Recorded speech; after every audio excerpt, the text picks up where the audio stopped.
Today's video, we're going to talk about 10 relationship tips that have actually helped our relationship and have strengthened our marriage. So stay tuned.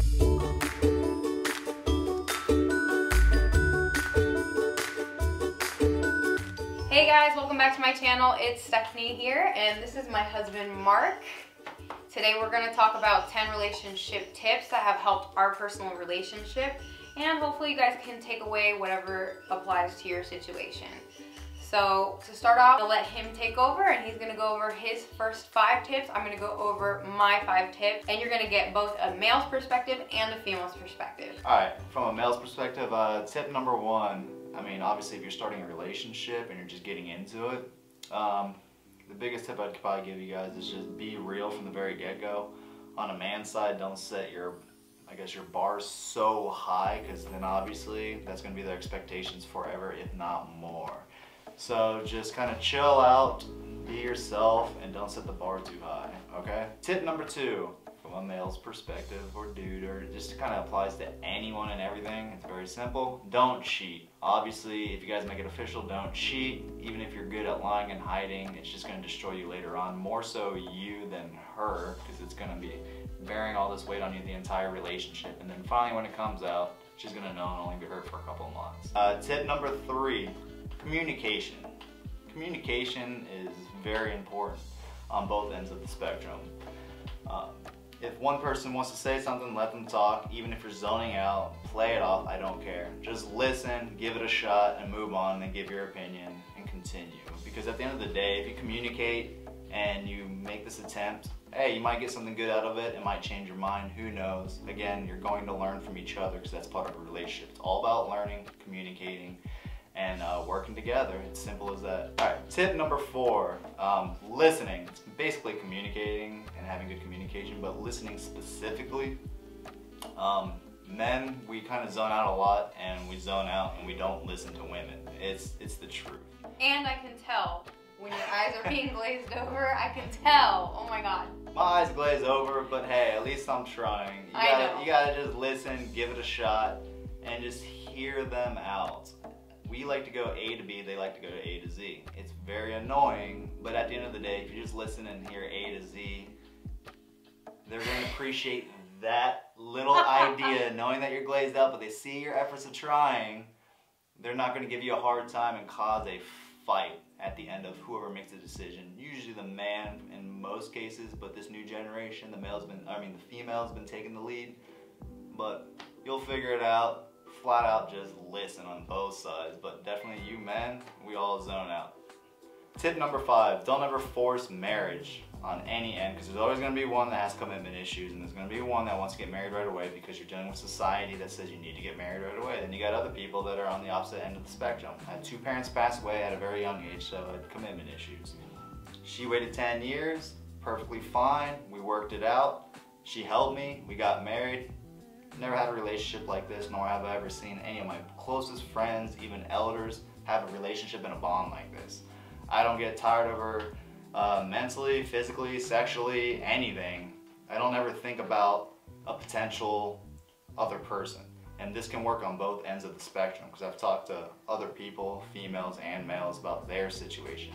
So don't force marriage, let it happen naturally, and if you want, you can bring it up, see what they say.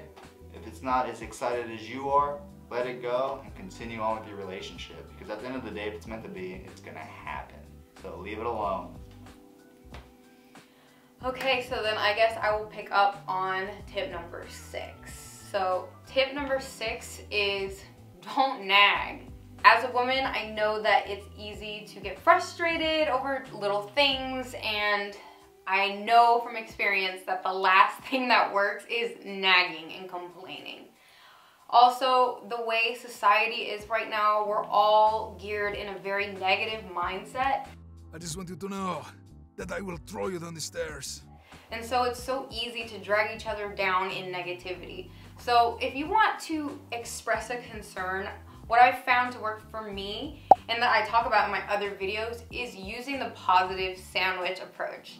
If you don't know what the positive sandwich is, it's starting off the dialogue with a positive statement, loving, a truthful statement, then expressing your concern in a non-confrontational way, And then following up with another loving, positive statement. Positive sandwich. All right, tip number 7 is apologize first. I know this is really hard because we live in a time, in a society, I guess, where being right is king. But at the end of the day, being right doesn't mean anything if you guys are fighting, if you're not in a good, happy state in your relationship. So if you're listening and if you have the willpower, if you have the ability, try to be the bigger person and apologize first. Whether you're right or wrong, just apologize for making the person feel a certain way or for whatever the case may be. This is something I had to learn the hard way because I used to have so much pride and I used to make him chase me and then he would make me chase him and then it would take forever for us to make up.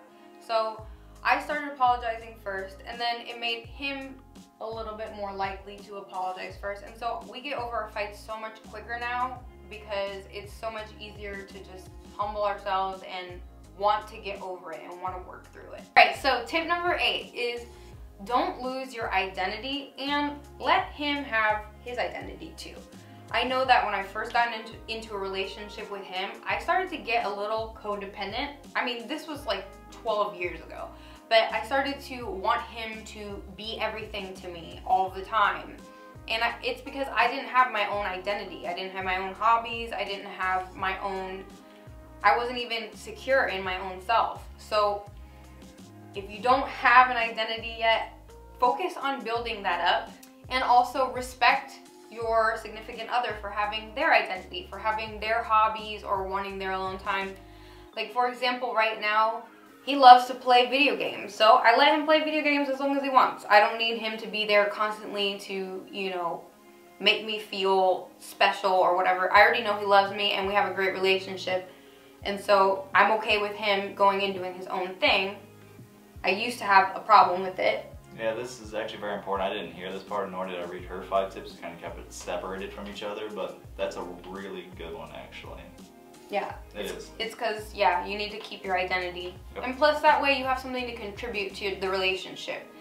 But sometimes it's hard because you have to start off by learning how to be dependent, then learning how to be independent, and then you can be interdependent. That's when you can really start to contribute to a relationship. So that's tip number 8. All right, tip number 9 is appreciate the little things. I mentioned earlier that we live in such a negative society, such a toxic society. People are just eager to spread negativity and hate and complaining, and it just it's so overwhelming. So sprinkle a little positivity in there and just appreciate the little things. I appreciate him when I can't open a jar and I ask him and he can open it, and I just thank him for that because, you know, sometimes, you know, we just take for granted the little things. Or, you know, he knows how to fix things. I know how to mess things up. He knows how to fix things. And so I appreciate it when he can fix something for me that I don't know how to do. Or when he takes the time to listen to me when I'm venting or whatever the case may be.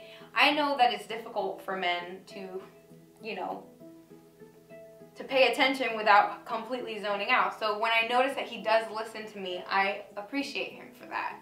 I appreciate him for a lot of things. So if you start to focus your mind on the positive things and on appreciating, it will significantly shift your relationship and start to transform it into a lot more rewarding situation for you. So tip number 10 is to continue to grow together and to grow individually and to learn about each other. You're never going to learn everything about your partner, so just continue the process, continue the journey. So 2 different assessments that we did that helped our relationship specifically are the 5 love languages quiz by Gary Chapman. He wrote a book on 5 love languages, and there are 5 different ways that people express love and want to receive love. So it's really helpful to be able to find out what his love language is and what my love language is, because then we can help each other to make sure that we're getting our needs met. So I'm gonna have that link down below so you guys can check that out. It's fun and it actually does help, so I recommend it. So the second assessment is a color code assessment.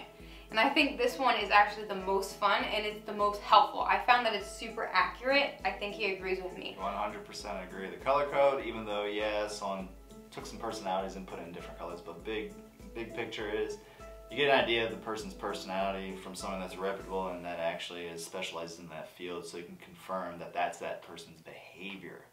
So you're no longer lying to yourself or her, and you can continue on and make the proper decision without making excuses for yourself to win a fight or an argument or not give them the chance, you know, to be apologetic. Right, so there's 4 different colors. There is red, white, yellow, and blue. So explore the other colors, see what you are, and if you're in a relationship, have your partner take that quiz because it has helped our relationship a lot. I understand why he does what he does now. He understands me, and we can actually help to work with each other. So I have that link down below as well for you guys to check out. Yes, definitely check out the link below. Read it, especially you males, because we're real in particular, and most of us are A to B, by the book, prove it, it's got to be factual, where's the backing.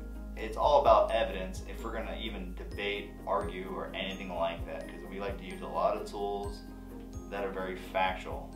Women's kind of the opposite. They say some stuff that has no relevance until like 10 hours later.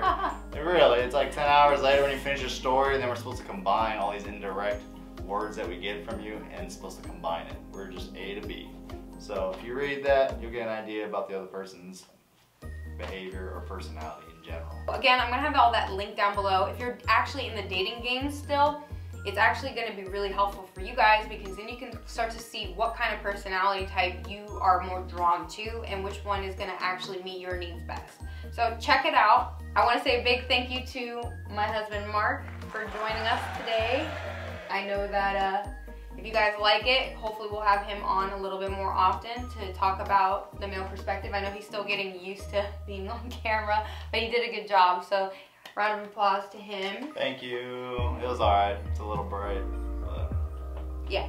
Anyway, alright guys, I will see you guys in the next video. Thank you so much for watching. And don't forget to like and subscribe if you haven't already. See you in the next video. No, don't like it? Yeah. Alright. Oh, alright, Tip number, wait, okay. Number 7, right? did I get 5? Yeah. Okay. Are you okay with that last one, how I did it? Yeah. I had to say about my past and Yeah, everyone yeah, has yeah. issues. I'll edit it out. No, I want that in there. No, I mean I'll edit I'll make it work. I'll make it flow. All right, tip number 8 is. All right, tip number 9. All right, I can't do my fingers. Okay. It will signify. So one way to do this is to. Yeah, I mean we all make mistakes, and the best way to start to fix a problem is